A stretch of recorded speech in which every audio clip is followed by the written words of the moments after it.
حضرت شیخ عبد القادر جیلانی، آپ نے ابتدائی تعلیم تو اپنے قصبے جیلان میں ہی حاصل کی، لیکن اعلیٰ دین کی تعلیم حاصل کرنے کے لیے آپ کو بغداد جانا پڑتا تھا۔ اس زمانے میں گاڑیاں اور موٹر کاریں نہ تھیں، اس لیے لوگ قافلوں کی صورت میں سفر کرتے تھے۔ چنانچہ آپ کی والدہ نے آپ کو بھی بغداد جانے والے ایک قافلے کے ہمراہ روانہ کر دیا۔ سفر پہ روانہ ہونے سے پہلے آپ کی والدہ نے آپ کو کچھ خوراک اور 40 اشرفیاں گزر اوقات کے لیے دیں۔ آپ کی والدہ نے یہ اشرفیاں آپ کی قمیض کی تہہ میں سی دیں تاکہ محفوظ رہیں، اور چلتے وقت آپ کو خاص طور پہ نصیحت کی کہ بیٹا ہمیشہ سچ بولنا اور جھوٹ کے قریب نہ جانا۔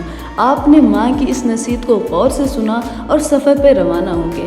قافلے کے لوگ ڈرتے ڈرتے سفر پہ روانہ ہوئے، کیونکہ انہیں اس بات کا بھی خدشہ تھا کہ کہیں راستے میں ڈاکو قافلہ پر حملہ نہ کر دیں، کیونکہ ان دنوں راستے غیر محفوظ تھے اور ڈاکو اکثر قافلوں کو لوٹ لیا کرتے تھے۔ آخر وہی ہوا جس بات کا ڈر تھا۔ قافلے نے اب اس سفر کی 2 منزلیں ہی طے کی تھیں کہ ڈاکوؤں کے ایک گروہ نے رات کی تاریکی میں قافلے پہ حملہ کر دیا۔ تمام قافلے میں افراتفری اور بھگدڑ مچ گئی۔ ڈاکوؤں نے اہل قافلہ کو خوب لوٹا۔ ایک ڈاکو شیخ عبد القادر جیلانی کے پاس آیا اور کہنے لگا، لڑکے تیرے پاس کیا ہے؟ جواب دیا، میرے پاس 40 اشرفیاں ہیں جو میری قمیض کی تہہ میں سلی ہوئی ہیں۔ ڈاکو نے آپ کی بات کو مذاق سمجھا اور ہنستے ہوئے آگے گزر گیا۔ اتنے میں ایک اور ڈاکو آپ کے پاس آیا اور وہی سوال کیا۔ آپ نے پھر سے وہی جواب دیا۔ وہ ڈاکو یہ جواب سن کر حیران ہو گیا اور آپ کو پکڑ کر اپنے سردار کے پاس لے گیا۔ سردار نے آپ کو پہلے تو تعجب سے دیکھا اور کہا، سچ سچ بتا لڑکے، تمہارے پاس کیا ہے؟ شیخ عبد القادر جیلانی نے اپنی بات دوبارہ دہرائی۔ آپ کی یہ بات سن کر سردار کی حیرت کی انتہا نہ رہی۔ آپ نے اپنی قمیض کی تہہ کو کھولا اور پوری 40 اشرفیاں زمین پر گر گئیں۔ اشرفیاں دیکھ کر سردار کی آنکھیں حیرت سے کھلی کی کھلی رہ گئیں۔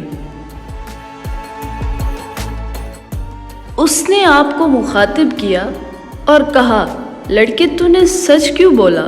سچ بول کر اپنا راز کیوں فاش کر دیا، حالانکہ تو آسانی سے اپنی اشرفیاں بچا سکتا تھا؟ آپ نے جواب دیا، میری ماں نے مجھے نصیحت کی تھی کہ بیٹا ہمیشہ سچ بولنا۔ میں اپنی ماں کی نصیحت پر عمل کیا ہے۔ آپ کا یہ جواب سن کر سردار اس قدر متاثر ہوا کہ بے ساختہ اس کی آنکھوں میں آنسو آ گئے۔ وہ سوچنے لگا کہ ایک طرف یہ لڑکا جسے اپنی ماں کی نصیحت کا اس قدر خیال ہے، دوسری طرف میں ہوں کہ مالک حقیقی کے احکام سے غافل ہو کر بے گناہ لوگوں کو لوٹتا ہوں۔ اس کے دل سے غفلت کا پردہ ہٹ گیا اور اس نے توبہ کر لی۔ قافلے کا لوٹا ہوا مال اس کو واپس کر دیا۔ اس طرح آپ کی سچائی کی بدولت ڈاکوؤں کی اصلاح ہوئی اور وہ نیکی اور پرہیزگاری کی زندگی گزارنے لگے۔